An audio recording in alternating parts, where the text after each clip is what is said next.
Dans le psaume 139,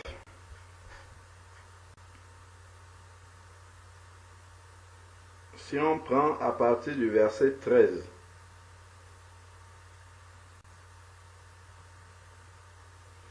Psaume 139 à partir du verset 13,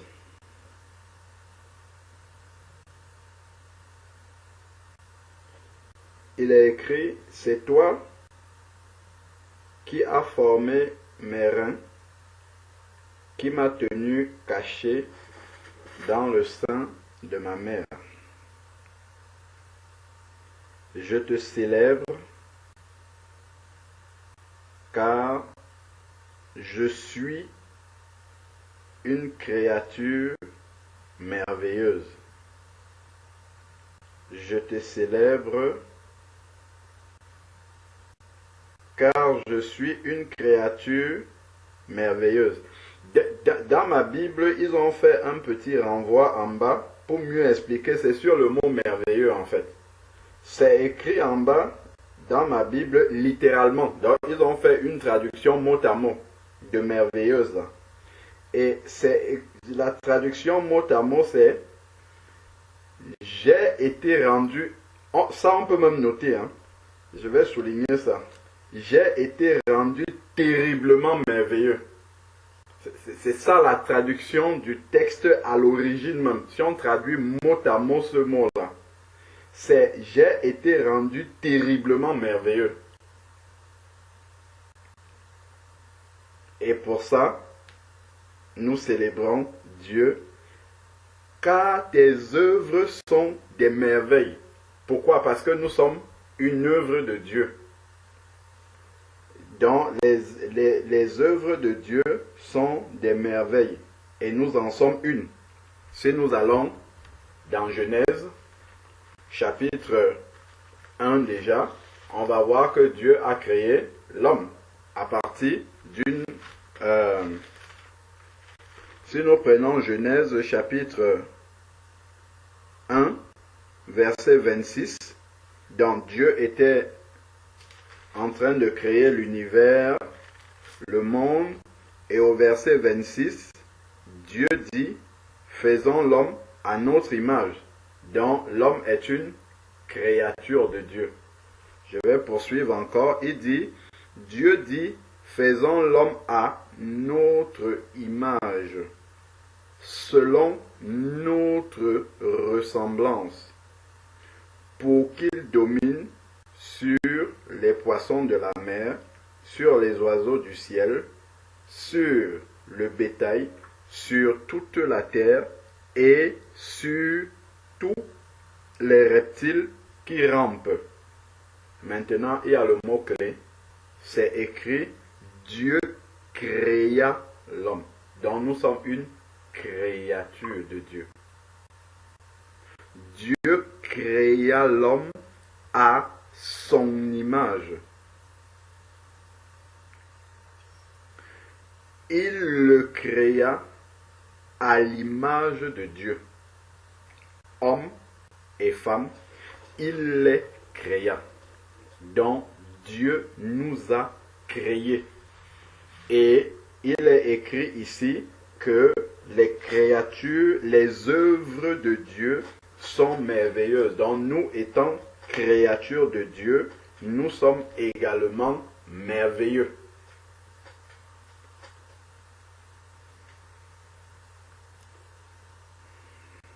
Quand on lit ça comme ça, ça peut paraître...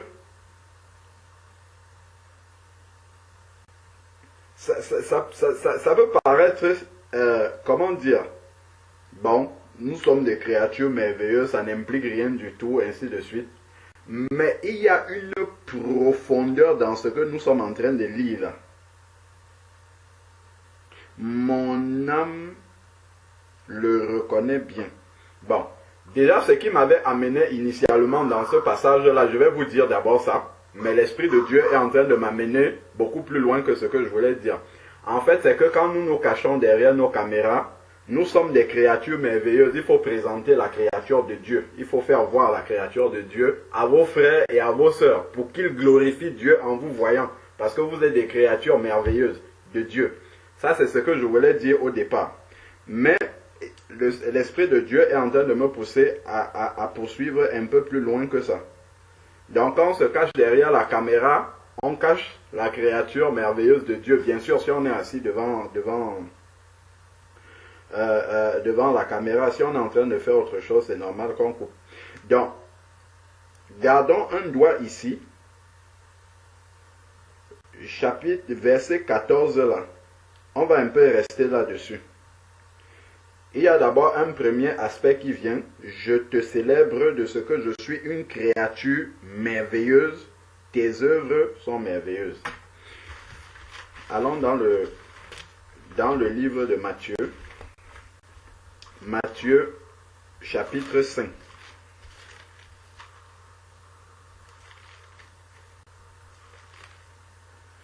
Matthieu, chapitre 5.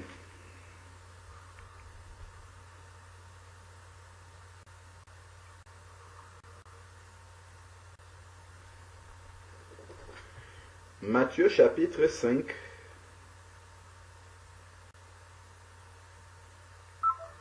nous dit, Matthieu chapitre 5,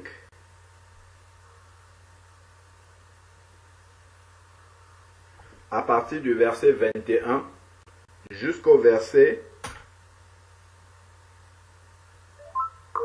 23. Matthieu chapitre 21, pardon, excusez-moi, Matthieu chapitre 5 à partir du verset 21 jusqu'au 23. Il est écrit ici, vous avez entendu qu'il a été dit aux anciens, tu ne commettras pas de meurtre. Celui qui commet un meurtre sera passible de jugement.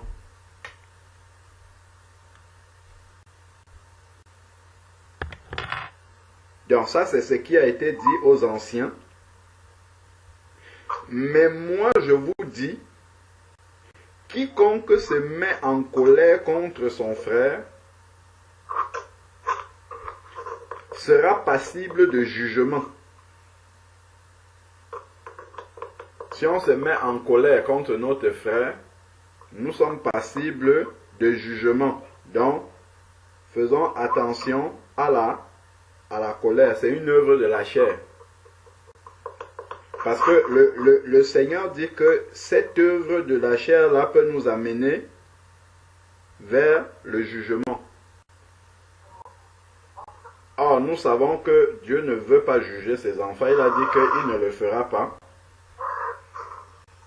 Donc, ne l'amenons pas à le faire par notre désobéissance. Donc, autant que cela est possible, prions, demandons au Seigneur et faisons-lui confiance pour manifester le fruit de l'esprit et notamment la tempérance, la patience, la maîtrise de soi. Et c'est ça qui va amener à ce que la colère ne nous domine pas. Donc il dit, je crois c'est dans Éphésiens, si quelqu'un se souvient du verset, il peut me le donner, où il dit, si vous vous mettez en colère, ne péchez pas, que votre colère, que le jour ne se couche pas sur votre colère, je pense que c'est ce qu'il dit, mais on va aller lire exactement. Si quelqu'un se souvient exactement du verset, il peut le donner, mais je vais essayer de le trouver.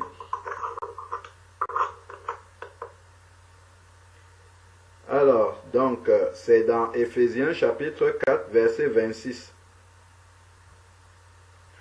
Éphésiens chapitre 4, verset 26. Il est écrit, si vous vous mettez en colère, ça peut arriver que par inadvertance, on a été choqué par une situation, on se met en colère. Donc c'est une situation qui peut arriver. Dans les Éphésiens, ce sont des enfants de Dieu, des chrétiens comme nous. Et il dit donc aux Éphésiens, si ça arrive que vous vous mettez en colère, il dit attention, ne péchez pas. Parce que en fait, la colère ouvre la porte au péché. Parce que la colère conduit à ce que nous ne nous maîtrisons, c'est-à-dire qu'on va perdre, quand on est en colère, on va facilement perdre la maîtrise de soi. Et si on perd la maîtrise de soi, c'est la porte ouverte au péché parce que quand on n'a pas la maîtrise de soi, on perd le discernement, on quitte Jésus des yeux directement et ça va débiter, ça va sortir, on ne se maîtrise pas. On peut, bon, là je parle même de la colère verbale, mais la colère peut pousser, ça va commencer peut-être par la parole, mais après, parce que comme c'est une porte ouverte, et que là, dans la situation où nous sommes en colère, nous sommes, comment dire, nous sommes ouverts en fait à recevoir la pensée de l'ennemi, là l'ennemi peut nous donner des pensées de vengeance, de rancœur, de mécontentement qui vont entraîner des actes maintenant. Je vais me fâcher, je vais poser un acte. Si c'est par exemple, je ne sais pas moi, sur les réseaux sociaux maintenant, je vais écrire quelque chose de méchant. Si la personne est devant moi, je vais l'engueuler. Je vais peut-être même poser un acte que je vais regretter après. Mais tout ça, en fait, c'est la colère qui a ouvert la porte. C'est pour ça qu'il dit ne péchez pas. S'il vous arrive de vous mettre en colère, ne péchez pas.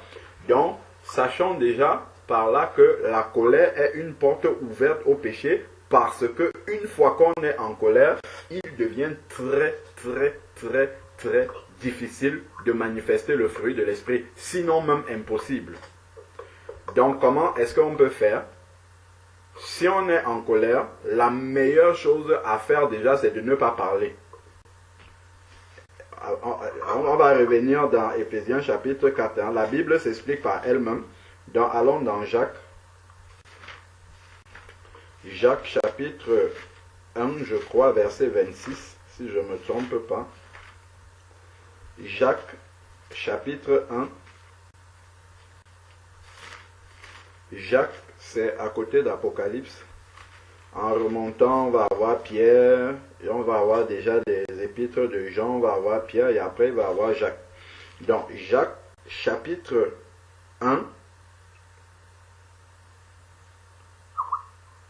ce n'est pas verset 26, ce n'est pas ça que je cherche, c'est plutôt chapitre 3, autant pour moi, verset 2. Jacques, chapitre 3, verset 2. Dit, nous branchons tous de plusieurs manières.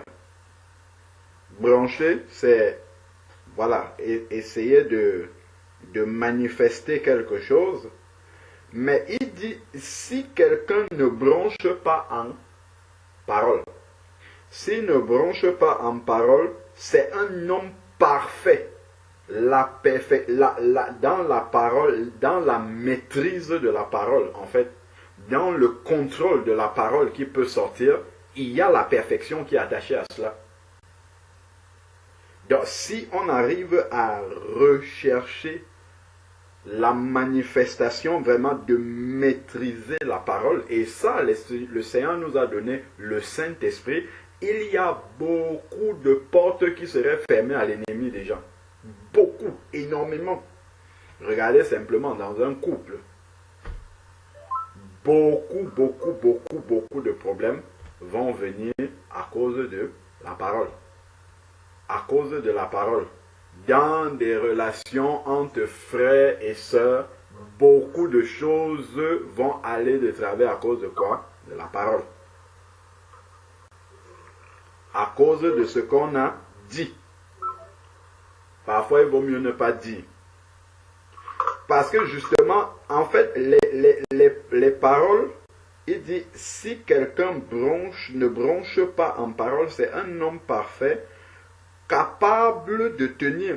On voit en fait la conséquence de la maîtrise de la parole, en fait. Si on arrive à dominer cette parole, parce que nous aurons toujours tendance, ça c'est naturel chez l'être humain de vouloir parler, mais si on réussit par la puissance du Saint-Esprit à maîtriser la parole,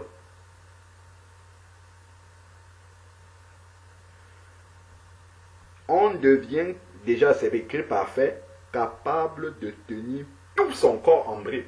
C'est-à-dire que en fait, si on continue après, hein, la parole guidée par la langue va conduire l'homme à la dérive ou bien dans le bon sens. Par cette parole-là. Bon, revenons à la colère. Éphésiens chapitre 4. Nous étions là en train de lire le verset 26 si je ne me trompe pas. Donc il dit donc, si vous vous mettez en colère, ne péchez pas. Donc, que le soleil ne se couche pas sur votre irritation. Pourquoi? Parce que effectivement, si on demeure dans un état de colère, même si on a pris un peu de recul, le fait de demeurer dans l'état de colère, notre cœur est disposé à recevoir ce qui vient de l'ennemi. Nous sommes comme on voit la parabole des quatre terres où le Seigneur a semé la parole de Dieu. Il y a des terres pierreuses qui n'ont pas reçu cette parole-là, d'autres épineuses qui n'ont pas reçu. Et puis après, il y avait un terrain avec une terre bien fertile qui a produit du fruit. Donc, lorsque nous demeurons dans la colère, nous devenons une terre bien propice, bien préparée, non pas pour recevoir la parole de Dieu, mais le contraire, pour recevoir la parole de l'ennemi, si nous demeurons dans la colère. C'est pour ça qu'il nous avertit, nous dit ne pêche pas. Et ne laisse pas la nuit justement se coucher sur cette irritation. Pourquoi? Parce que dans la nuit justement, quand le malin a vu que tu es en colère, quand il a vu que tu t'es énervé par rapport à quelque chose, si vraiment le Seigneur nous accorde la grâce d'avoir un brin de lucidité quand nous sommes en colère, première chose, ça ce sont des conseils pratiques. C'est de se taire. Fuis l'endroit qui a provoqué la colère. Quand je dis l'endroit, c'est peut-être une personne. Quitter de la présence de cette personne-là, première chose. Et puis de deux, si on peut, prier.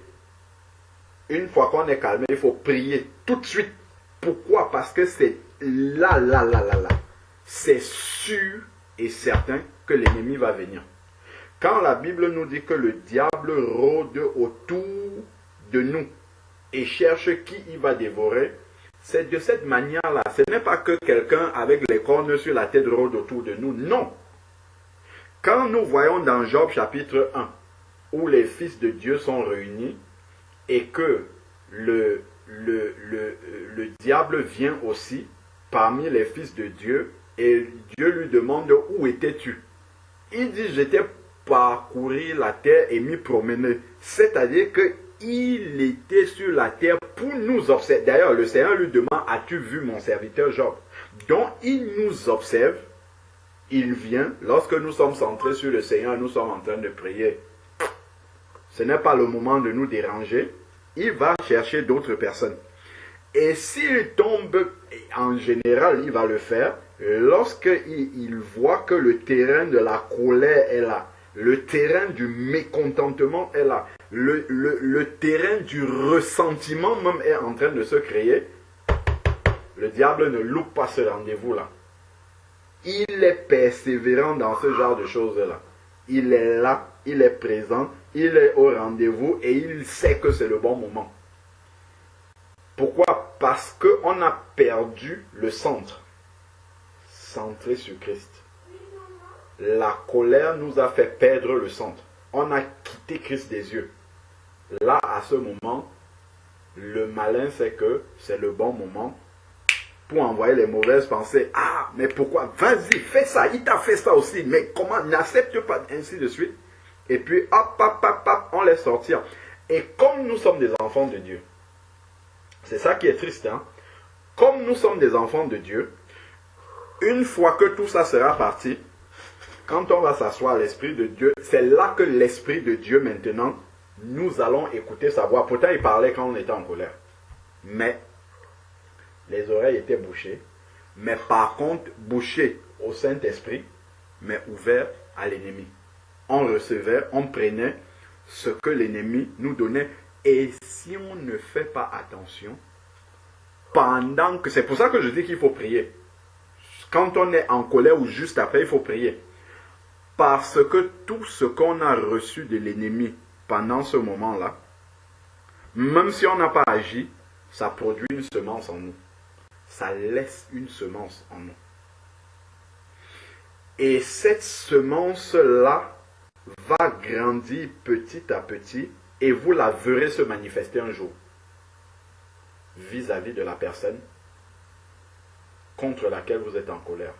Ça se manifestera un jour ou l'autre. D'où il faut tuer en fait. Il faut tuer la colère quand ça vient.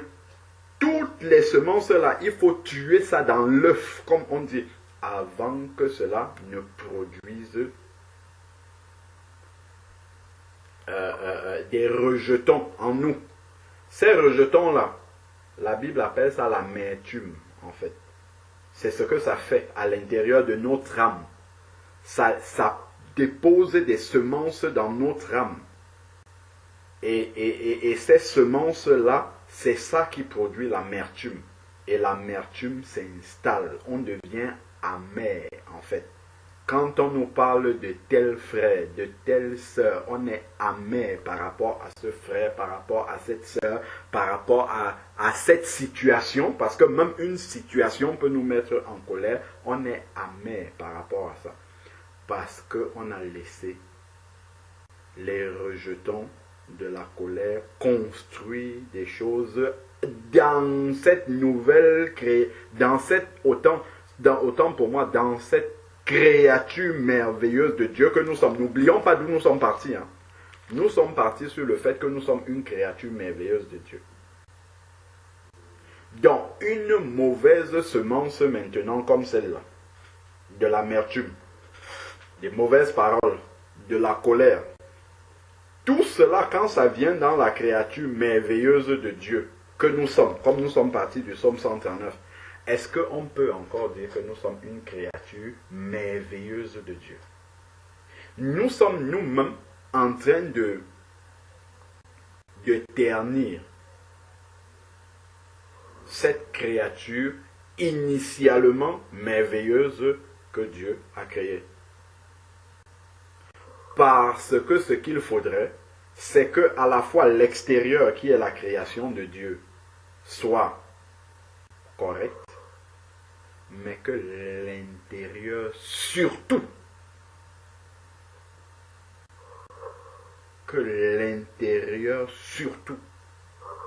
soit propre, soit à la ressemblance de Dieu. Gardons un doigt, d'ailleurs, voilà. Je n'ai même pas lu la suite. Regardons un peu le verset 27 d'Éphésiens là. C'est écrit et ne donnez pas accès au diable. C'est exactement ce que je disais. Et ne donnez pas accès au diable. Parce que la colère ouvre accès au diable. Donc, c'est ça. Nous devons faire attention par rapport justement à la colère. Donc, il me venait un autre verset à l'esprit par rapport à ce que nous sommes en train de dire.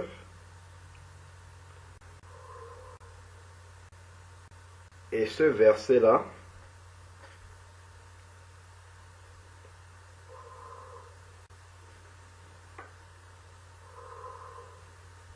alors, il dit, si vous vous mettez en colère, ne péchez pas, ainsi de suite.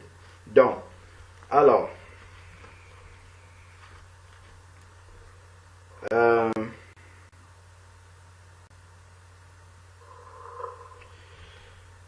donc, poursuivons. Revenons dans Matthieu chapitre 5, c'est là où nous étions. Matthieu chapitre 5, nous étions au verset 21, dans 22 déjà. Mais moi je vous dis, quiconque se met en colère, c'est de là que nous sommes partis, est passible de jugement. On a déjà expliqué. Ensuite, maintenant, regardons ce qui est écrit là. Celui qui dira à son frère, nous sommes dans le Seigneur, frère et sœur, Raka. Donc, je regarde le renvoi ici. Raka. Ce mot, dans l'explication qui est donnée ici, ce mot est une insulte dont le sens précis ne nous est pas connu. Il se peut rattacher à une racine signifiant vide, ce qui équivaudrait à un homme de rien. C'est une expression qu'on entend souvent. Pardonnez-moi, que le Seigneur me pardonne, mais il faut que, quand on dit vaut rien, par exemple, à quelqu'un, c'est ça.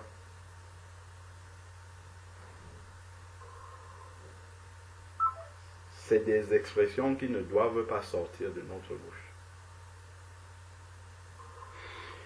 Donc, il dit ici,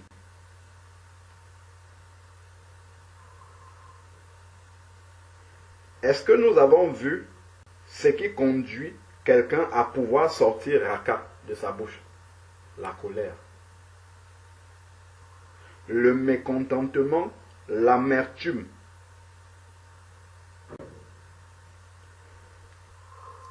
Et regardons donc la suite, parce que la suite est très dure.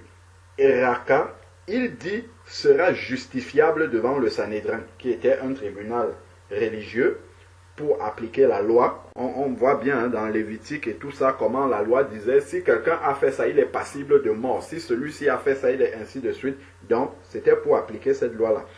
Et ensuite, maintenant, il dit, celui qui dira insensé sera passible de la géhenne, carrément. C'est Jésus qui dit ça. Ce n'est pas quelqu'un d'autre. C'est Jésus lui-même qui dit que si on dit insensé à quelqu'un, on est passible d'aller dans la géhenne. Juste pour avoir dit à quelqu'un insensé.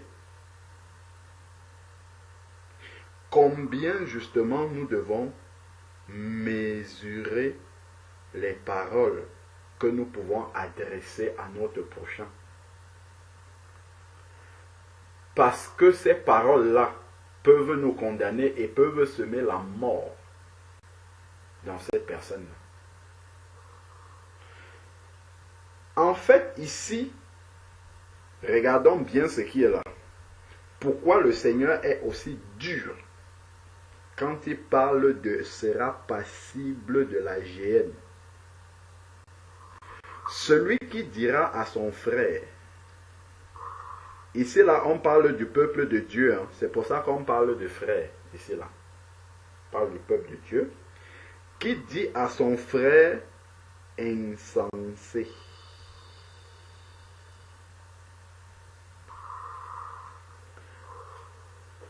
En fait,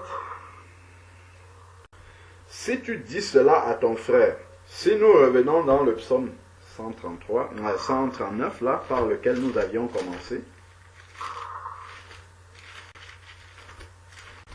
En fait, il va avoir un grave problème ici. Nous avions dit, je te célèbre car je suis une créature merveilleuse. C'est une créature merveilleuse de Dieu. Donc, quand tu dis, tu prononces de ta bouche insensé, on peut remplacer ça par beaucoup d'autres mots. Hein. Tout ce que nous disons, par exemple, pour dénigrer le physique de quelqu'un. Dieu a créé quelqu'un physiquement. On va dire, je ne sais pas, il y a toutes sortes d'insultes, d'injures, de paroles rabaissantes, dénigrantes, qui rabaisse la créature de Dieu. En fait, c'est une insulte qui s'adresse au Créateur lui-même en disant, tes œuvres sont merveilleuses, mais cette œuvre-ci que tu as faite, elle est insensée. tu as fait une œuvre mauvaise. Ça s'adresse à Dieu directement. C'est pour cette raison-là que, autant lorsque je vois mon frère, je vois ma soeur, sœur Stevie, s'il te plaît, tu peux fermer le micro. Sœur Stevie, tu peux fermer le micro, s'il te plaît.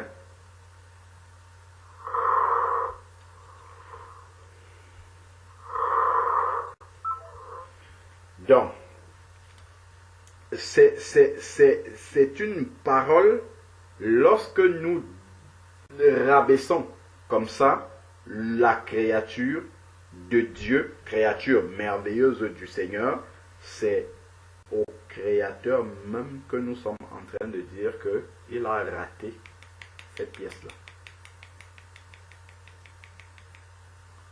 Il a raté cette œuvre-là, alors que ces œuvres sont merveilleuses. Voilà pourquoi le Seigneur parle de la géhenne par rapport à ça.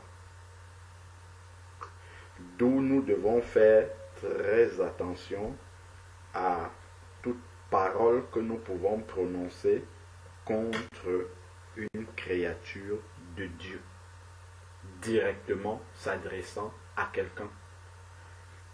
Soyons lents à porter un jugement sur une personne.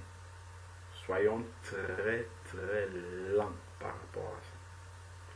Nous pouvons porter un jugement, comme la parole de Dieu nous dit, de ne point participer aux œuvres infructueuses des ténèbres, mais dénoncer-les. Nous pouvons dénoncer les œuvres d'une créature de Dieu, mais attention à l'œuvre elle-même, parce que c'est l'œuvre de Dieu. C'est important de faire attention à cela. Je te célèbre de ce que je suis une créature merveilleuse de Dieu. Et mon âme, je suis retourné dans le psaume 139, je suis en train de lire la fin du verset 14, et mon âme le reconnaît bien. Mon corps n'était pas caché devant toi lorsque j'ai été fait en secret, tissé dans les profondeurs de la terre, quand je n'étais qu'une masse informe, tes yeux me voyaient, et sur ton livre étaient inscrits tous les jours qui étaient fixés. Lorsque nous lisons cela en tant qu'enfants de Dieu, cela est très encourageant pour nous de voir en fait que quand j'étais une masse informe, les yeux du Seigneur nous voyaient et sur son livre étaient inscrits tous les jours qui nous sont fixés. Pourquoi nous nous inquiétons souvent de beaucoup de choses? Pourtant, ces jours-là sont dans le livre du Seigneur et il sait comment est-ce que il sera au contrôle. Nous devons faire notre part et laisser la suite au Seigneur. Très important. Pour ôter l'inquiétude. Avant qu'aucun d'eux n'existe. Donc, voilà vraiment une interpellation ici, là, pour chacun d'entre nous, de savoir que nous sommes une créature merveilleuse de Dieu. Et si je suis une créature merveilleuse de Dieu, ça veut dire que mon frère et ma soeur à côté de moi sont aussi une créature, des créatures merveilleuses de Dieu, et que je dois voir cela en eux.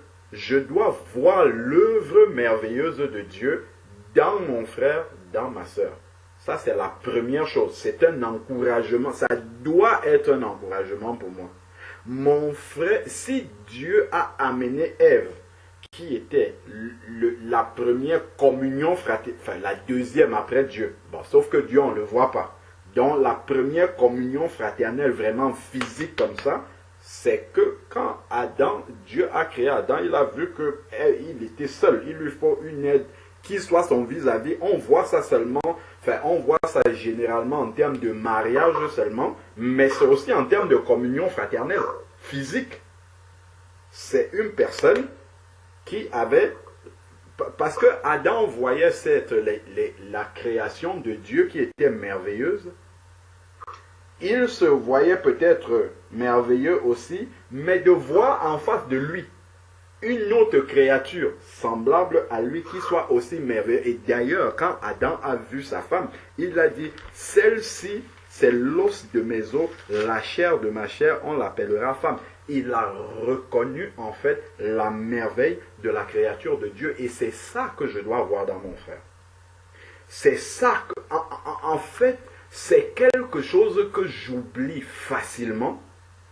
Et en oubliant cela facilement, mes yeux vont se porter sur ce qui est défaillant chez mon frère.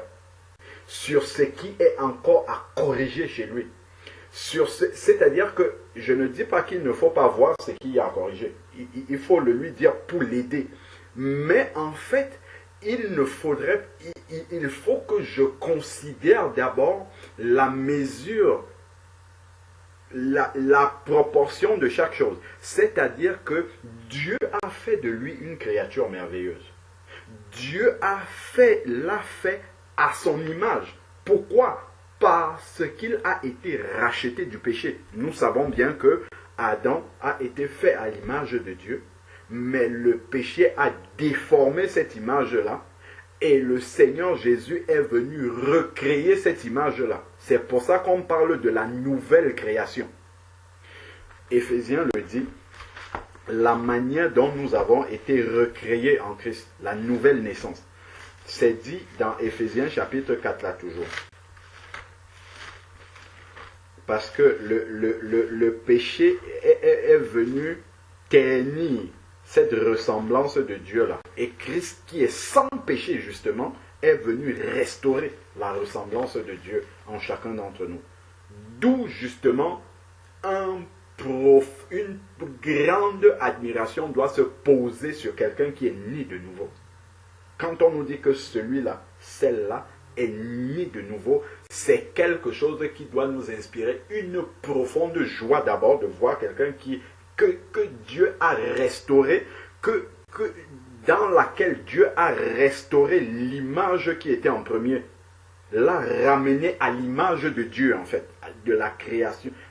Comme Dieu a dit au début, faisons l'homme à notre image. C'est d'abord la première joie que nous avons. Parce que quand je vois quelqu'un qui est né de nouveau, je vois quelqu'un qui est à l'image de Dieu. C'est ça d'abord que je dois retenir. Même s'il y a encore des imperfections, même s'il y a encore, je vais venir sur les imperfections, mais il ne faudrait pas qu'à cause de ces imperfections-là, j'oublie que la nouvelle naissance de cette personne-là qui est en face de moi fait de lui ou fait d'elle exactement quelqu'un qui est fait à l'image de Dieu. C'est très important. Si nous comprenons ces réalités-là, cela va déjà faciliter beaucoup de relations avec nos frères et sœurs. Cela va nous permettre de considérer les choses dans sa juste mesure spirituellement et va détruire l'animosité dans notre cœur, va détruire l'amertume dans notre cœur. Il n'y aura pas de place pour cela. Parce que l'œuvre de Dieu à nos yeux sera plus grande que les détails, les petits détails d'imperfection qu'il y a encore chez l'autre. Donc, Éphésiens chapitre 4, parlant de la nouvelle créature, justement, cette créature qui a été restaurée pour être comme Adam au début, c'est-à-dire à la ressemblance de Dieu. Créons l'homme à notre image, à notre ressemblance. La nouvelle créature, c'est ça justement. C'est être recréé à la ressemblance de Jésus-Christ, à la ressemblance de Dieu. dans la sainteté. C'est d'ailleurs pour cette raison-là que la Bible nous dit dans 1 Jean, chapitre 3, verset 3, que chapitre 1 Jean 3, verset 9, autant pour moi, nous dit que celui qui est né de Dieu ne pratique pas le péché. Pourquoi? Parce qu'il est à la ressemblance de Dieu. Et comme Dieu ne pratique pas le péché, lui non plus il ne peut pas faire ça. Donc s'il le fait, il montre qu'il n'est pas à la ressemblance de Dieu, mais à la ressemblance de l'ennemi. Parce que l'ennemi pêche dès le commencement, et c'est pour cette raison-là que le verset 10 dans 1 Jean 3 va dire que, en fait, c'est par là que se distingue l'attitude devant le péché, que se distinguent les enfants de Dieu et les enfants de l'ennemi. Donc, ici, nous sommes dans Éphésiens chapitre 4, et il est dit en fait ici, verset 24, qui décrit cette nouvelle création que nous sommes, et revêtit la nature nouvelle, créée selon... Cette nature nouvelle est créée selon Dieu. C'est créé à la ressemblance de Dieu, comme Adam au début.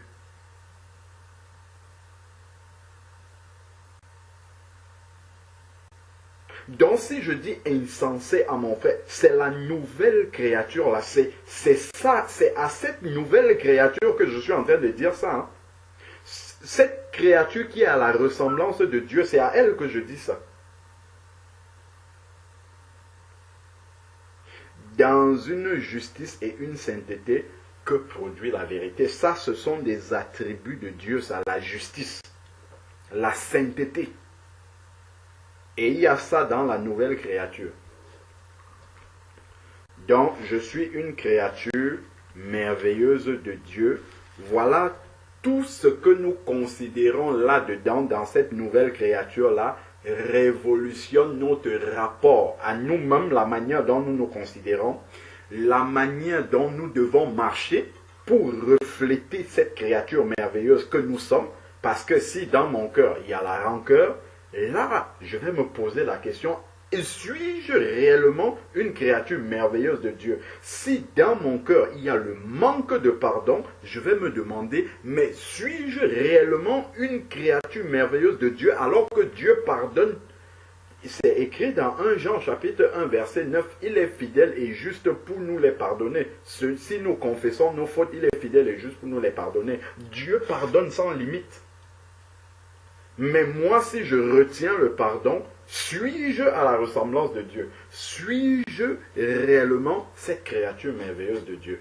Si je laisse entrer des impuretés dans mon cœur, comme je disais tout à l'heure que la colère ouvre la porte à ces rejetons-là qui produisent l'amertume dans notre cœur.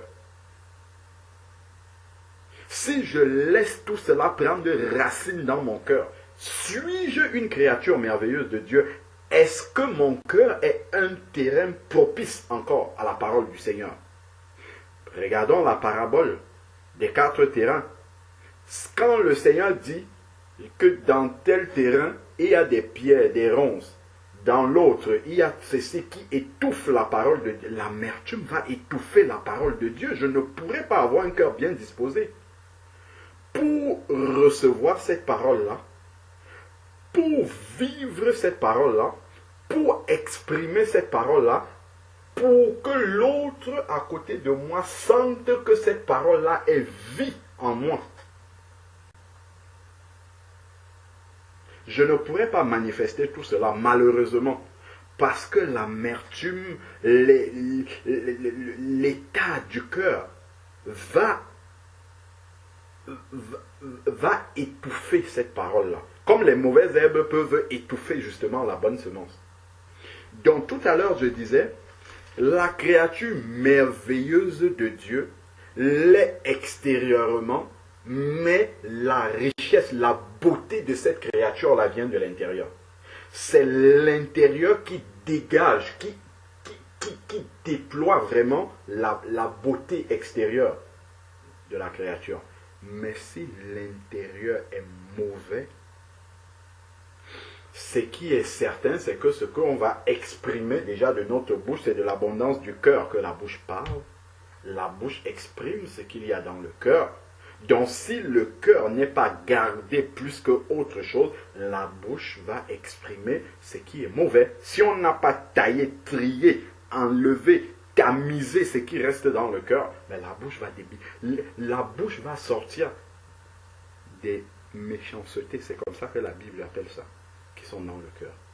D'où nous devons tuer ça au niveau du cœur avant que ça ne sorte. Regardez ce que le Seigneur Jésus dans Matthieu 23 a dit aux pharisiens. Matthieu chapitre 23, versets 25 à 26. Il y a quelque chose en fait ici d'essentiel que le Seigneur va dire aux pharisiens. Et cela doit nous aider justement à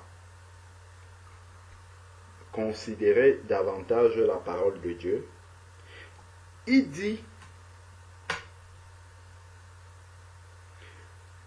Matthieu chapitre 23, verset 25 et suivant. Il dit, malheur à vous, scribes et pharisiens hypocrites. Déjà, qu'est-ce que l'hypocrisie va amener? En fait, c'est que dans l'hypocrisie, il y a une divergence. Il y a une incohérence entre ce qu'on exprime et ce qu'il y a dans le cœur.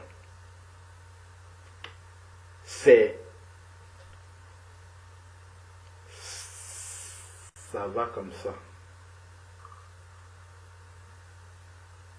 Et donc nous devons faire attention à cela. À ce que ça soit cohérent en fait. Et non pas divergent. Gardons un doigt dessus, on va revenir dessus. Allons dans Matthieu 5. Excusez-moi d'aller un peu en désordre comme ça. Parce que pour bien comprendre ça, il y a quelque chose que Jésus a dit dans Matthieu 5. Déjà au passage, quand il dit, mais moi je vous dis, si tu dis insensé à ton frère, tu es passible de la géhenne.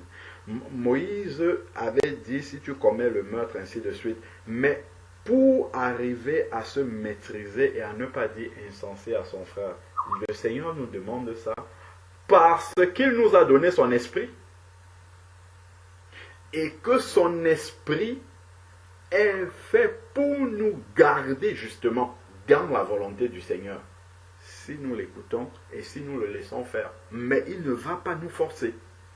L'Esprit de Dieu ne va pas enfreindre notre volonté. Jamais il ne va faire ça. Là, j'ai vu un message que la sœur, je crois que c'est la sœur Tracy avait laissé là sur le forum, où elle parlait du choix. J'ai lu ça tout à l'heure. Mais en fait, c'est ça. C'est-à-dire que on va toujours avoir un choix. On va toujours se positionner. L'Esprit de Dieu va nous dire c'est ça. Et on va choisir ça ou autre chose. On va choisir de faire ou la volonté de Dieu que l'Esprit de Dieu nous exprime. Dans notre fort intérieur, on le ressent. On sait que c'est ça. Soit nous allons dire non. Je vais être sourd à ça. Et je vais faire ce que je veux. Et non ce que Dieu me recommande de faire au travers de son esprit qui parle en moi. Donc Jésus, si nous revenons dans Matthieu chapitre 5, il y a des points justement sur lesquels Jésus attire notre attention. Si nous descendons au verset 27 par exemple. Verset 27. Il est dit, Matthieu 5, verset 27, il est dit, vous avez entendu qu'il a été dit, tu ne commettras pas d'adultère. Mais moi je dis, quiconque regarde une femme pour la convoiter, tout ceci se passe où? Dans l'âme, à l'intérieur. il regarde, le cœur convoite. Tout ça, ça se passe dans l'âme. Lui, le Seigneur dit qu'il a déjà commis adultère avec elle dans son cœur. Donc, il y a déjà le péché. D'où on voit que le Seigneur va à la source même, à la racine même. Donc, ce n'est pas parce que je n'ai pas exprimé la chose qu'il n'y a pas péché. Et cela doit nous conduire justement à veiller sur l'intérieur. Veiller absolument. Quand je vois mon frère, quand je vois ma soeur, il faut que ce qu'il y a dans mon cœur vis-à-vis de lui soit pur et vrai. Quand je lui parle dans la vérité. Si j'ai quelque chose dans le cœur contre lui, je lui dis et on s'arrange et ça finit. C'est balayé dans mon cœur, terminé. Parce que ce qui peut rester dans mon cœur, là, les rejetons que ça peut produire, c'est pour notre mort spirituelle. C'est pour notre mort spirituelle. Parce que la parole authentique de Dieu ne pourra pas grandir à l'intérieur de notre cœur. Il ne pourra pas produire du fruit. Regardez un arbre, je ne sais pas, un pommier, une plante, que on sème au milieu des épines, des ronces et tout ça, ça ne grandira pas, ça ne produira, même si ça grandit, allons voir les fruits que ça va produire. Ça va produire des fruits de mauvaise qualité parce que les conditions dans lesquelles le pommier, l'arbre fruitier ou bien, je ne sais pas, la plante qui doit produire des fruits, parce qu'elle a grandi dans des mauvaises conditions étouffées. Étouffée. Elle ne pourra pas être pleinement épanouie et donner, comme la Bible dit, son fruit en sa saison, un fruit mature. D'où justement il faut travaillons beaucoup le cœur. Travaillons ce que nous laissons passer dans notre cœur. Il faut balayer ça au fur et à mesure. Balayons. Ne laissons pas de traces. Parce que c'est une porte, une grande porte ouverte à l'ennemi.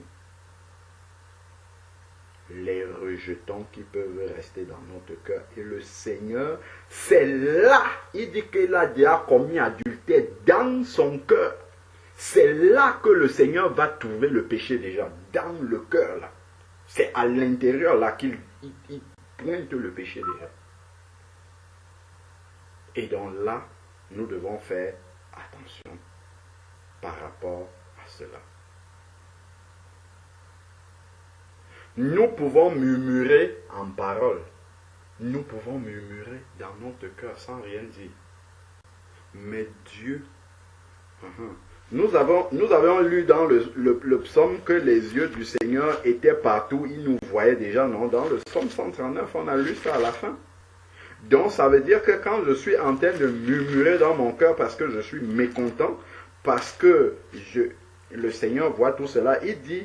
Quand j'étais une masse informe, je suis dans le psaume 139, verset 16, quand je n'étais qu'une masse informe, tes yeux me voyaient.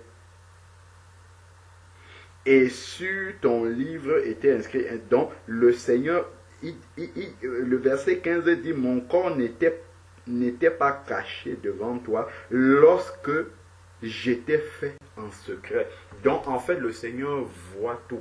Donc, et il voit dans le cœur. Lorsqu'il était fait dans le secret, aucun être humain ne voyait. Même les parents, la maman qui portait cet enfant ne voyait pas encore cet enfant, mais dans le ventre, le Seigneur voyait.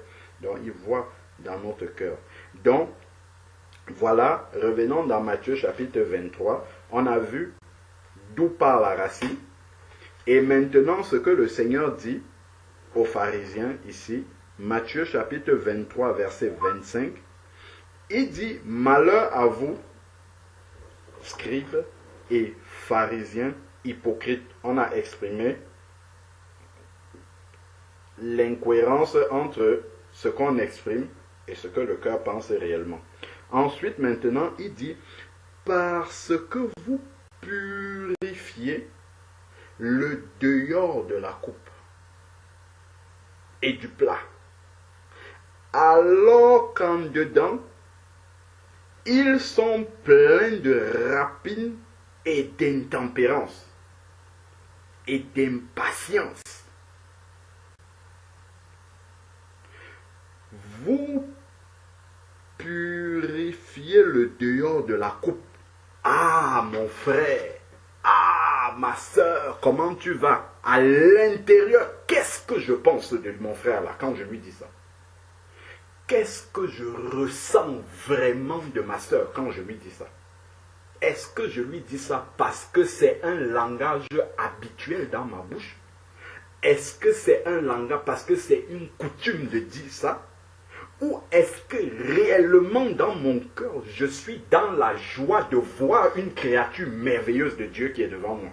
De voir une créature restaurée. Le péché a fait tellement de dégâts dans ce monde-ci que peu de personnes sont nées de nouveau. Donc peu de personnes sont à la ressemblance de Dieu aujourd'hui. Parce qu'elles ne sont pas nées de nouveau. Il faut être recréé pour revenir, comme on a vu dans Éphésiens chapitre 4, à l'image de Dieu. Le péché a déformé l'image de Dieu. Donc quand je vois quelqu'un qui est né de nouveau, voilà l'image de Dieu qui est restaurée dans cette personne-là. Et cette image de Dieu, c'est d'abord l'intérieur. Parce que entre nous et ceux qui ne sont pas convertis, extérieurement, il n'y a pas forcément une grande différence, à part peut-être l'habillement qui peut des fois être différent. Mais parfois, il n'y a pas de différence. Mais par contre, ce qui va radicalement faire la différence, c'est l'intérieur du cœur. C'est ça qui va faire la différence entre un païen et un chrétien.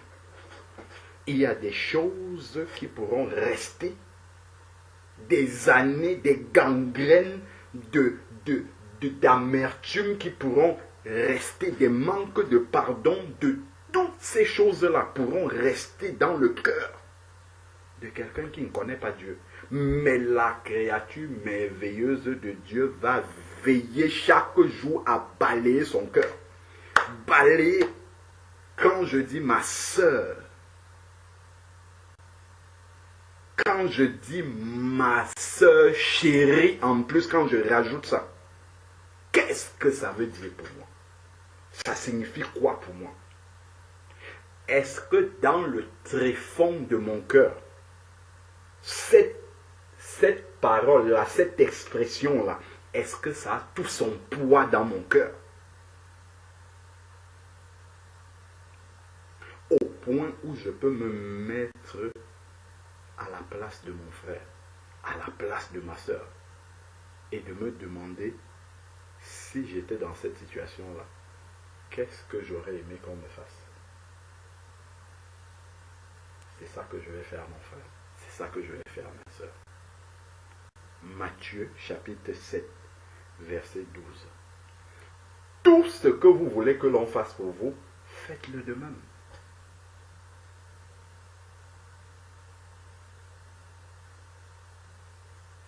Si je suis seul, par exemple, je n'ai pas de famille, je suis tout le temps dans la solitude en tant qu'enfant de Dieu.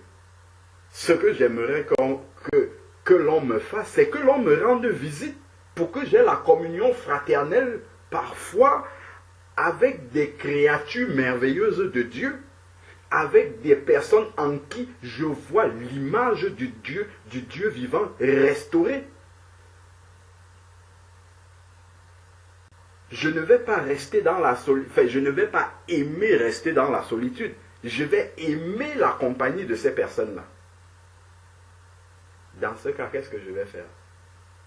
Puisque c'est ce que je souhaite qu'on me fasse, c'est ce que j'aurais aimé qu'on me fasse, qu'on me rende visite, ben, je vais rendre visite aux autres. C'est ça que je vais faire. Je ne vais pas aller leur rendre visite parce que j'attends qu'ils me rendent visite aussi. Non. Ce que vous aimeriez que les autres fassent pour vous, faites-le pour eux. Je le fais simplement pour exprimer devant Dieu et devant les hommes que c'est ça que j'aurais aimé qu'on fasse pour moi, c'est tout. Mais je ne le fais pas par calcul. Parce que si je le fais par calcul, mon cœur est déjà tordu. Si je suis dans la difficulté financière, par exemple, j'ai un événement, un problème, je suis coincé comme notre soeur là-bas est coincée au Cap-Vert.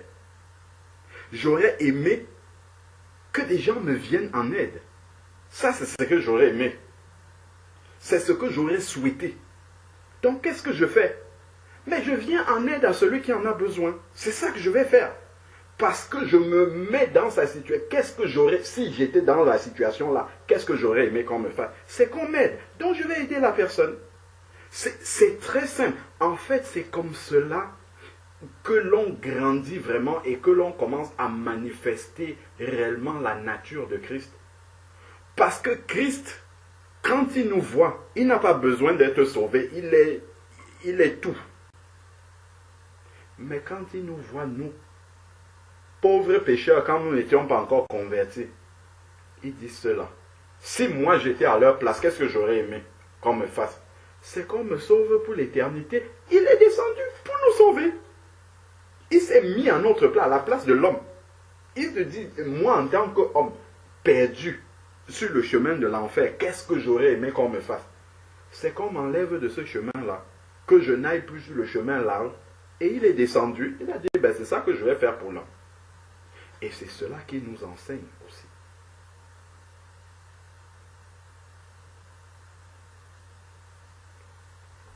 Malheur à vous, scribes et pharisiens hypocrites, parce que vous purifiez le dehors de la coupe. Nous faisons très attention, ce n'est pas une critique ou que ce soit mauvais d'avoir des expressions, d'avoir un langage fraternel, un saint baiser. La Bible nous le recommande vis-à-vis de mon frère, de ma soeur. Ça va, mon frère, ma soeur, ainsi de suite. Ça, c'est bien, c'est biblique. Mais, il faut que ça vienne d'un cœur vrai, sincère, juste devant Dieu. C'est ça qui aura du prix. Parce que si je dis à mon frère, en tant qu'une créature de Dieu, avec l'esprit de Dieu, si tu dis à ton frère, à ta soeur, que Dieu te bénisse, juste cette phrase-là, et que ça vienne du profond de tes entrailles, cette parole-là a une grande puissance, une énorme puissance, que nous ne pouvons même pas imaginer. Parce que nous sommes faits à la ressemblance de Dieu et que Dieu habite à l'intérieur de nous. Si nous disons ça d'un cœur sincère. Mais si je dis ça avec de l'indifférence, si je le dis de manière rituelle, si je le dis avec détachement, si je dis que Dieu te bénisse et la sœur me répond, attends, mon frère, j'avais même un souci là, je suis, mais qu'est-ce qu'elle va encore me dire? Qu'est-ce qu'il veut me poser comme c'est quoi? Je viens de dire que Dieu te bénisse. Je viens de dire que Dieu te bénisse. Je viens de l'appeler mon frère, ma soeur. Mais après tout de suite, mon frère, ma soeur, mais ne me dérange pas, reste à distance. Pharisiens hypocrites, parce que vous purifiez le dehors de la coupe et du plat, alors que le dedans en dedans, c'est plein de rapine et d'intempérance. L'intempérance, il y a la notion de patience aussi. Mon frère va m'irriter. Mon frère ne pense pas comme moi. Mon frère n'est pas du même avis que moi. Mon frère, c'est d'abord mon frère. C'est ça, c'est d'abord ma soeur. Parce que Christ a donné sa vie pour lui et qu'il est une nouvelle créature. C'est d'abord ça qui est plus grand que tout le reste.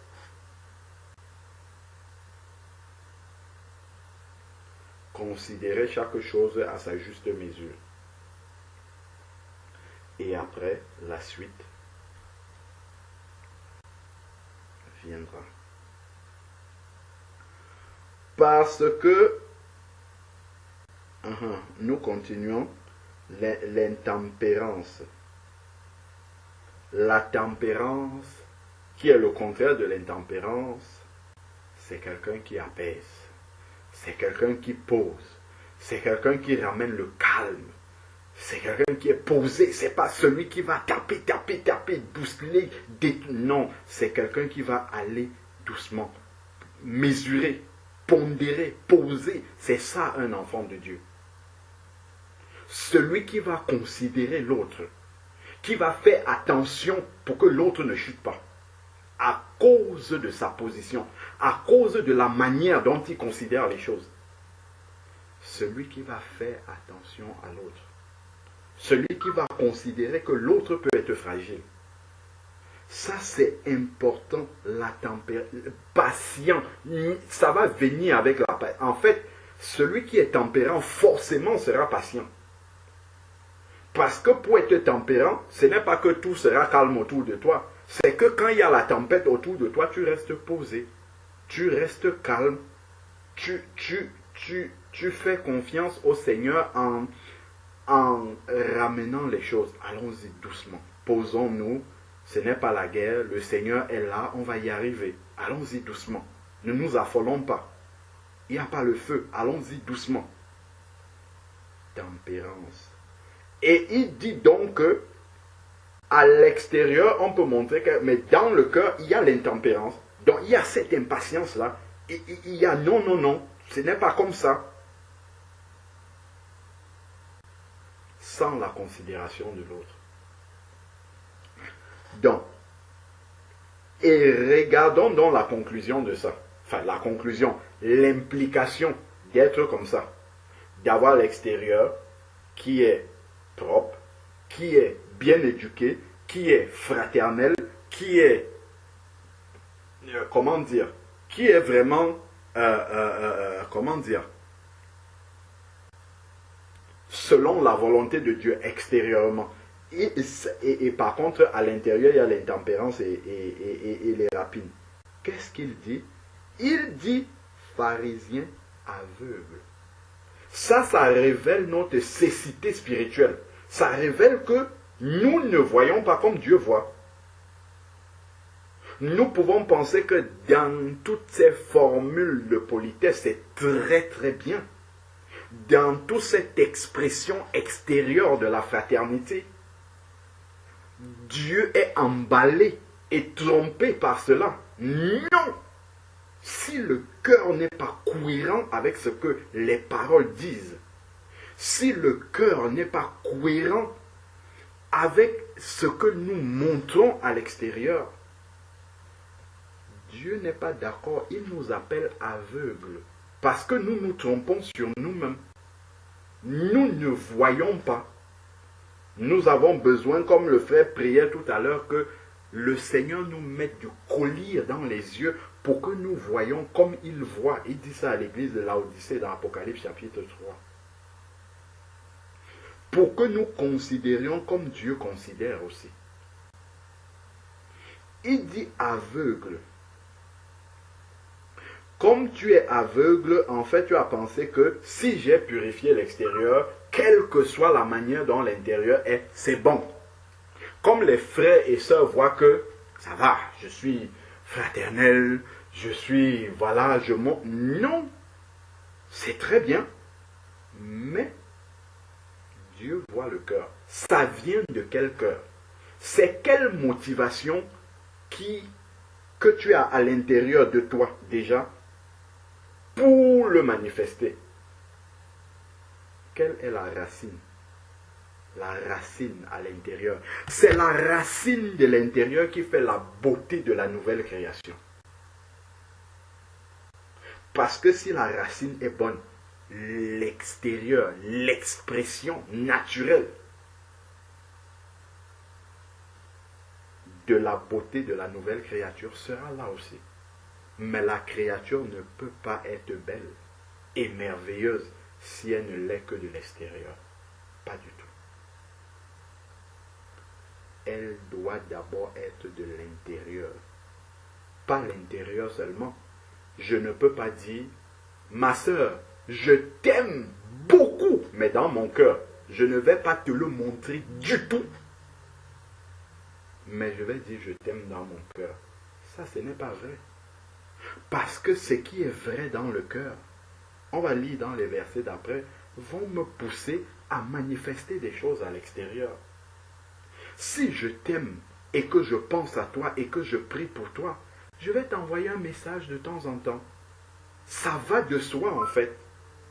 Je ne peux pas penser à toi tout le temps sans te montrer que je pense à toi. Je vais t'appeler de temps en temps. Je vais prendre de tes nouvelles de temps en temps. Je vais te demander comment tu vas, ma soeur. Ça va, tu combats bien le bon combat de la foi. Que Dieu te soutienne dans tes difficultés. Je vais encourager. Je vais être une épaule disponible sur laquelle tu pourras reposer quand tu es fatigué.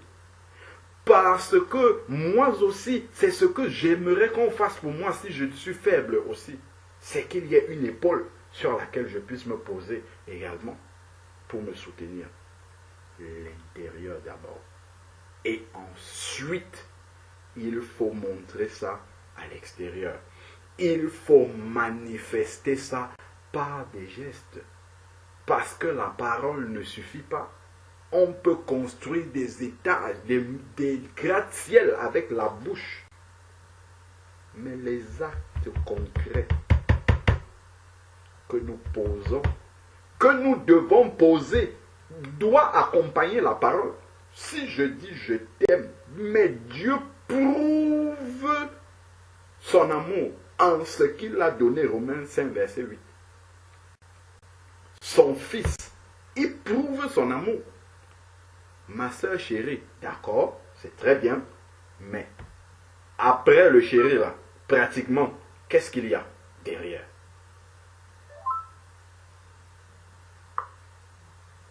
Le jour où je m'effrite un peu avec ma soeur, c'est là où le chéri là va prendre toute sa place.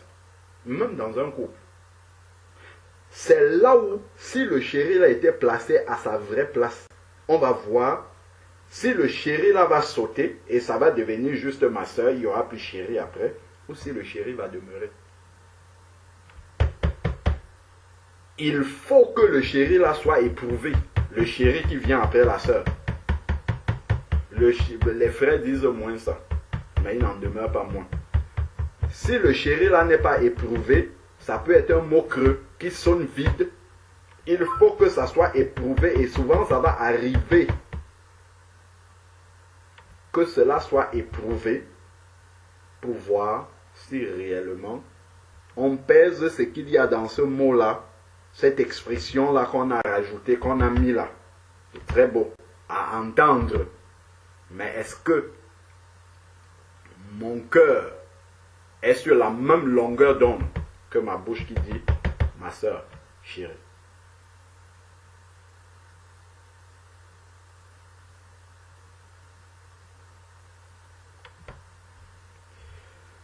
Donc, il dit ici, nous sommes dans Matthieu chapitre 23, verset 26. Le Seigneur est en train de nous donner les différents contours de la nouvelle création, les différents contours de la créature merveilleuse. Parce qu'il ne suffit pas de dire orgueilleusement je suis une créature merveilleuse. Ça doit se voir, ça doit se vivre. Le Seigneur nous a donné ce qu'il faut pour que ça se vive, en nous donnant son esprit, en nous recréant de nouveau, en étant de nouvelles créatures. Il a fait sa part. Il nous a rendus merveilleuses. Dégage maintenant cette merveille-là. Manifeste cette merveille-là. Que lorsque on te voit, on te côtoie, on sent qu'il y a l'amour qui déborde. On sent vraiment que il y a, comment dire, il y a vraiment l'affection du frère, de la sœur, qui peut pousser au sacrifice pour lui. S'il le faut, je suis prêt à me sacrifier. Je suis prêt à renoncer à ce dont moi j'avais droit, je pouvais bénéficier. Pour qu'avec le frère, pour qu'avec la sœur, pour que ça aille bien. Pour soutenir le frère, pour soutenir la sœur, dans quelque domaine que ce soit. Donc il dit ici, pharisien aveugle. On a compris ce qu'il y a dans l'aveuglement là. Ensuite, maintenant, il dit, il donne un ordre. Donc, il y a des mots qui sont importants dans le verset-ci. Il y a purifié, c'est vrai, mais il y a premièrement, donc, il y a la notion d'ordre. D'ordre. Il dit purifie, premièrement, l'intérieur. Parce que c'est primordial. Parce que tout va découler de là. Gardons un doigt dessus. Allons dans Matthieu chapitre 15. On va revenir dans le 23 après. Matthieu chapitre 15.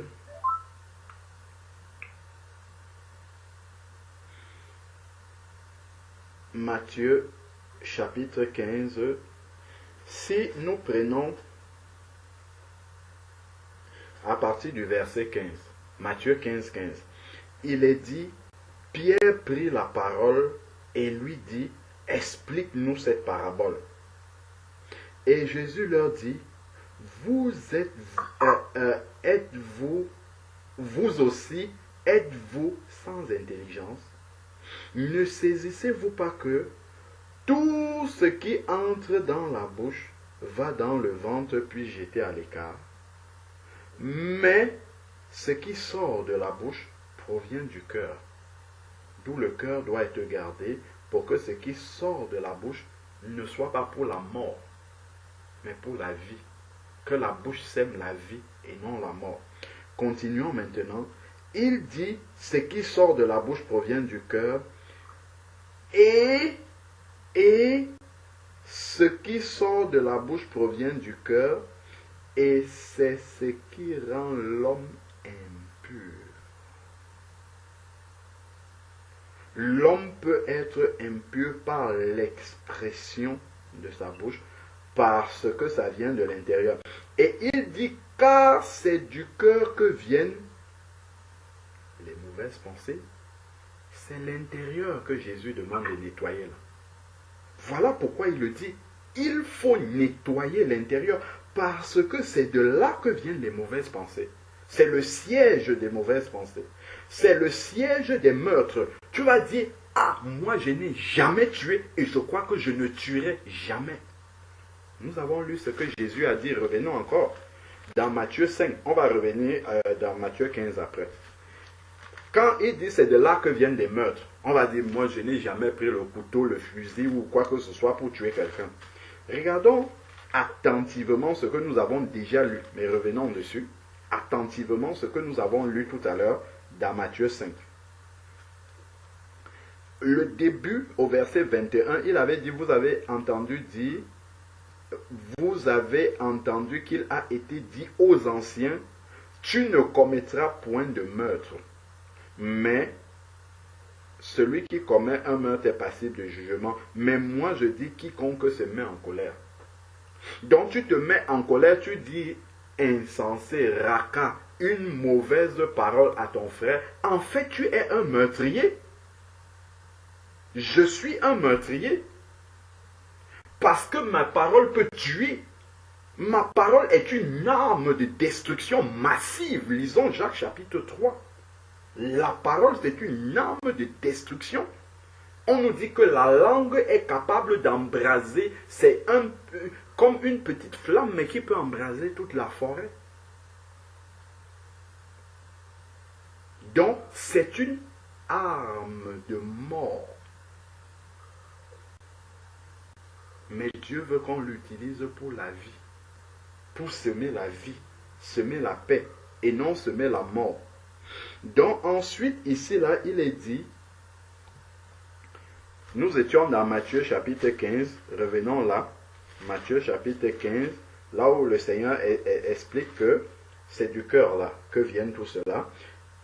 Ensuite, il dit, c'est du cœur que proviennent, donc on était au meurtre, les mauvaises pensées, les meurtres. C'était pour expliquer que le meurtre, ce n'est pas seulement quand on a tué quelqu'un physiquement, mais c'est que même par les paroles, par la colère qui entraîne justement ce débordement-là, on devient meurtrier. On commet des meurtres comme ça, spirituellement. Adultère, prostitution, ça c'est dans le cœur. On va dire, je ne suis pas prostitué, je ne me suis pas prostitué, parce qu'on n'est pas allé avec un homme, on n'est pas allé vendre son corps, ainsi de suite. Mais il y a la prostitution spirituelle, où je vais faire confiance à quelque chose qui n'est pas Dieu. Au lieu de faire confiance à Dieu, je vais faire confiance à autre chose qu'à Dieu. C'est de la prostitution spirituelle. Donc ensuite, il dit les vols, les faux témoignages, les blasphèmes. Il dit voilà ce qui souille l'homme. Ce qui souille l'homme, c'est ce qui est à l'intérieur de lui. C'est pour ça que je dis, quand tu dis ma soeur chérie, il faut vérifier ce qui est dans le cœur qui dit chérie là. Il faut vérifier que c'est vrai.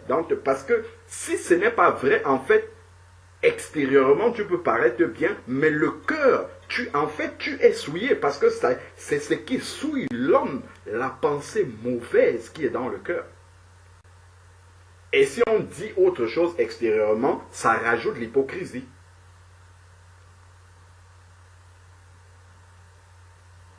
Il dit, voilà ce qui souille l'homme.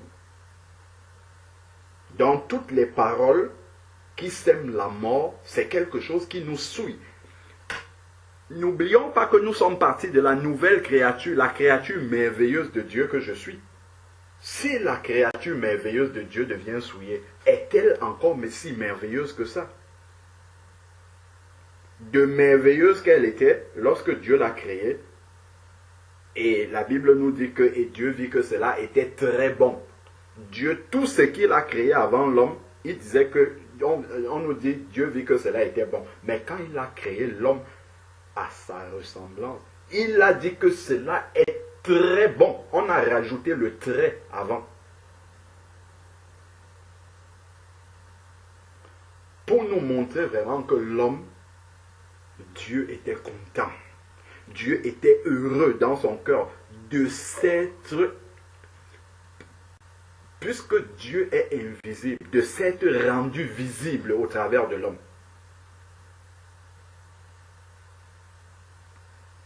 Et qu'est-ce qui caractérise de Dieu?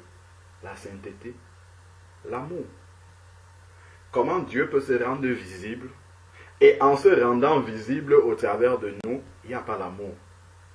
Il n'y a pas la patience. Il n'y a pas la sainteté. Il n'y a pas tous les attributs de Dieu. La justice. Tout ce que Dieu est. C'est ça, cet intérieur-là, qui fait la beauté de la nouvelle créature. Donc, mais manger sans se laver les mains ne rend pas l'homme impur. Bon, ça, c'est ce qui était dans ce contexte. Revenons dans Matthieu 23 et finissons. Matthieu chapitre 23. Donc, ensuite, il donne donc l'ordre. Matthieu chapitre 23, verset 26. Nous étions en train de décortiquer ce qu'il y a là. Donc, il dit purifie premièrement l'intérieur. C'est par là que ça doit commencer. D'abord, l'intérieur de la coupe. C'est le siège là, des pensées. Le siège de là où la mauvaise parole va se concevoir, c'est dedans. Le siège de tout ce que je vais manifester qui n'est pas vrai, qui est faux. Ça a l'air vrai extérieurement, mais à l'intérieur, c'est pas juste. C'est là. Purifie cela. premièrement, l'intérieur de la coupe et du plat. Et regardons maintenant, il y a une expression ici qui doit aussi retenir notre attention.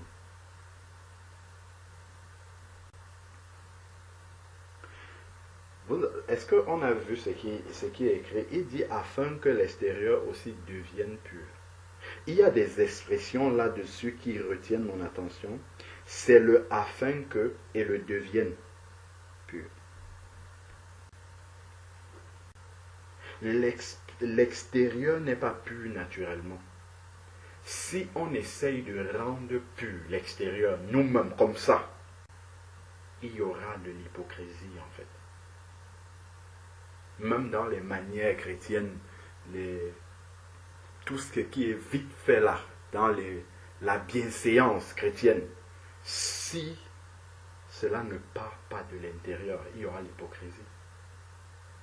C'est pour ça qu'il y a malheureusement beaucoup d'hypocrisie au milieu des saints. Beaucoup.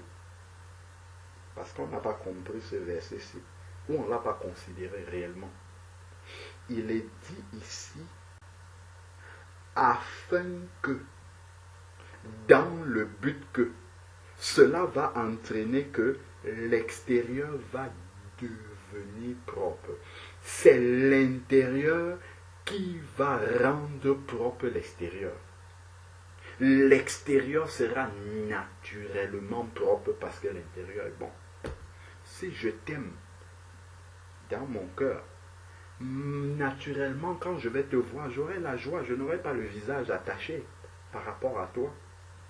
Naturellement, j'aurai une vraie parole de bénédiction qui va venir à ma bouche. Parce que mon cœur est net, pur et t'aime réellement, sincèrement de l'amour de Dieu. Lorsque tu vas venir m'exposer ton problème, je vais l'écouter comme si c'était le mien. Et je vais essayer de trouver une solution si je peux. Sinon, je vais prier au moins pour toi, je vais te donner des conseils, je vais t'encourager parce que c'est ce que j'aurais aimé que tu fasses pour moi. Parce que mon cœur vis-à-vis de toi est bien disposé, l'extérieur va devenir propre automatiquement. Si j'ai une bonne pensée vis-à-vis de toi, qui vient de mon cœur, je vais prendre mon téléphone pour savoir comment tu vas. Tu vas me manquer forcément parce que dans mon cœur, tu es là-dedans. Je vais faire quelque chose, je vais poser un acte pour que tu comprennes que réellement, je t'aime, je pense à toi. Ce ne sont pas juste des mots que je dis. Cela va me pousser à faire des choses. Si je dis mes frères, mes sœurs, je vous aime de l'amour du Seigneur. Lorsque je dois aller vous rencontrer dans la communion fraternelle, je vais lever un mot de prière pour vous bénir, pour remettre entre les mains du Seigneur. Si c'est la communion fraternelle physique, si je peux, je vais tout faire pour ramener une banane, un biscuit, un je ne sais pas quoi. Parce que je sais que quand tu vas manger ça, tu seras content. Mon frère va se réjouir de ce qu'il a pu manger un grain de riz qui est venu de ma maison. Tout ça, c'est parce que ça part d'une disposition. Le fait de penser, c'est ce que je dis souvent aux bien-aimés qui s'assemblent physiquement avec nous. Que le samedi, par exemple, quand je sais qu'on doit se réunir, quand je dis je ne parle pas de moi, je parle de tout enfant de Dieu. Il ne faut pas prendre le jeu là comme si je parlais d'Alain Patrick, je ne parle pas de moi. Le fait que je pense que demain, je vais rencontrer mon frère Georges. Je vais rencontrer ma soeur Claire ou maman. Je vais me déplacer dans un magasin si j'ai quelque chose dans la poche. En achetant ce que je vais, un petit fruit, c'est parce que c'est l'amour en fait que j'ai pour lui qui me pousse à faire ça. Et ça va venir quand je vais lui dire mon frère, ma soeur. En fait, ça vient du cœur et c'est dans ma pensée réellement. Parce que l'intérieur vis-à-vis de lui est pur. D'abord. Et cette pureté-là va se dégager à l'extérieur. Et là, je vais commencer à me retrouver de manière naturelle, sans que ça ne soit un fardeau écrasant pour moi, de me sacrifier pour mon frère, d'être patient pour mon frère, d'être disponible pour mon frère, sans que ça ne soit un fardeau, parce que je peux l'être aussi, mais en murmurant. Je peux l'être aussi, mais en me plaignant. Je peux l'être aussi, mais comme si on m'avait forcé. Ça, c'est quand c'est fabriqué de l'extérieur. Et que ça ne vient pas d'une véritable disposition du cœur. Que Dieu a transformé. Un cœur que Dieu a contrit, qu'il a formé, dans lequel il a déposé son amour. Ça va être fabriqué. L'amour fraternel, ce n'est pas quelque chose qui est fabriqué. On ne fabrique pas ça artificiellement. Non. C'est la puissance de l'Esprit de Dieu dans un cœur qui a réellement reçu Jésus-Christ en lui. C'est cet esprit-là en nous qui remplit, il y a les versets bibliques qui le disent, qui remplissent notre cœur d'amour et nous poussent à faire ça pour les frères, pour les sœurs, pour les bien-aimés, pour notre prochain. C'est cet amour-là rempli dans notre cœur que le Seigneur a déposé. Frères et sœurs, considérons la créature merveilleuse. Ne l'oublions pas. Sachons qu'elle est merveilleuse parce que l'intérieur là est purifié. Dieu a d'abord purifié en nous donnant son esprit pour que l'Esprit Saint vienne rendre tout saint en nous. Nous sommes une créature merveilleuse par la foi parce que Dieu nous a recréés comme ça en Christ. On a lu dans Éphésiens chapitre 4, nous sommes merveilleux, créatures merveilleuses de Dieu. Nous devons manifester cette merveille-là de Dieu et ne pas manifester le contraire de ce que Dieu dit que nous sommes. Parce que l'Esprit de Dieu nous a rendus capables de le faire. Et ça passe par la purification de l'intérieur pour que l'extérieur également soit propre. Pour que l'extérieur, quand ça vient réellement de l'intérieur, alors ce que l'extérieur manifeste sera un parfum de bonne odeur pour le Seigneur. Ça peut être un parfum de bonne odeur pour les frères et pour les sœurs, parce qu'ils pensent que ça vient d'un cœur sincère, mais si ça vient d'un cœur qui est impur devant Dieu, ça sera un parfum de mauvaise odeur pour le Seigneur. Mais il est important que ça soit un parfum de bonne odeur pour le Seigneur, parce que si ça l'est pour le Seigneur, naturellement, ça le sera aussi pour les frères et sœurs. Pourquoi? Parce que si c'est un parfum de bonne odeur pour le Seigneur, ça veut dire que ça vient d'un cœur pur. Et forcément, il a dit nettoyer premièrement l'intérieur pour que l'extérieur aussi devienne pur. Donc, naturellement, ça va se refléter également, ça va se manifester extérieurement aux frères et aux sœurs. Et cela sera également un parfum de bonne odeur pour les frères et pour les sœurs. Et ça revient en conclusion au premier commandement et au deuxième qui est semblable au premier. 1. Tu aimeras le Seigneur ton Dieu de tout ton cœur, de toute ta force, de toutes tes pensées. C'est l'intérieur qui est purifié parce que Dieu voit ça.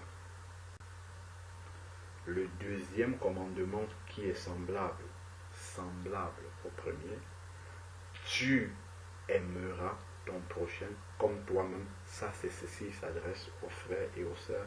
Et là, c'est l'extérieur maintenant. Donc, c'est l'exhortation que j'avais à nous apporter aujourd'hui.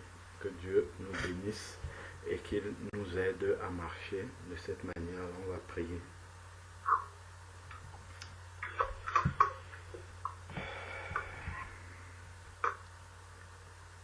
Seigneur Dieu Tout-Puissant, Père, nous voulons te rendre grâce encore parce que ton esprit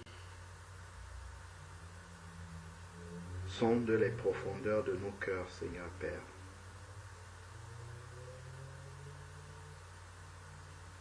Merci parce que tu sais mieux que nous-mêmes ce dont nous avons besoin pour grandir, pour avancer, pour être agréable, pour réjouir véritablement ton cœur. Merci pour ce rappel que tu nous donnes encore.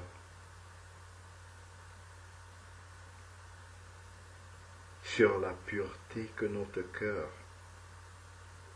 doit avoir pour être agréable, Seigneur. Pour être agréable à nos frères et sœurs. Seigneur, tu vois encore tant de choses qui sont là dans nos cœurs, qui étouffent cet amour que tu as déposé en nous et qui empêchent à cet amour de s'exprimer, Seigneur Père. Tu vois combien notre moi est encore si vivant, Seigneur Père. Seigneur, délivre-nous de tout cela. Nous savons que tu l'as fait déjà.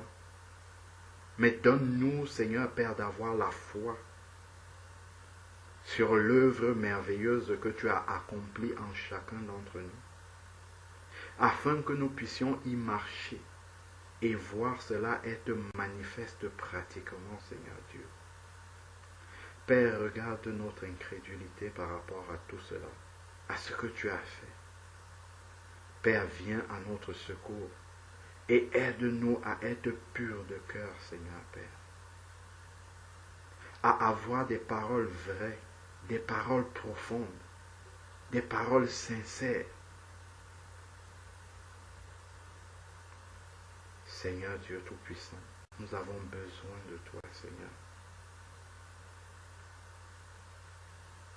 Père, merci pour le travail que tu as déjà commencé à faire en chacun d'entre nous, simplement par ta parole que nous lisons, par ton esprit que tu as fait habiter en nous. Père, nous avons besoin de foi pour que tout cela devienne pratique, Seigneur. Que tout cela devienne concret, que tout cela devienne visible, Seigneur Père. Car à quoi nous sert-il d'écouter de bonnes prédications, de bonnes paroles, Seigneur Père, alors que nous ne voyons pas ça dans nos vies? Père, viens à notre secours. Merci, Seigneur. Que ton esprit continue à nous guider.